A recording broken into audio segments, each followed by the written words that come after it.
radości, iskro bogów, kwiecie elizejskich pól. Święto na tym świętym progu z Tobą nasz natchniony chór.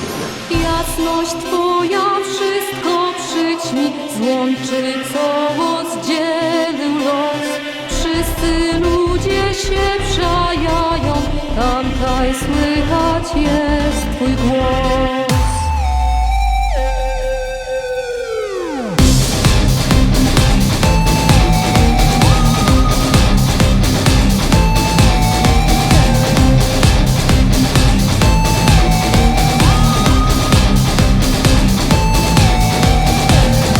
Łona w sercu, zbożu śpiewie, łona w splocie ludzkich rąk. Z niej najlichszy chrobok bierze, z niej największy nieba krąg. Bądźcie ludzie, stońcie przyjdzie ją, ta prawda to bo na wieżystym firmamencie przajać, to jest co szanować.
Radość chwyto cały świat, już zaś chcemy zasídimy na radości złoty ślad.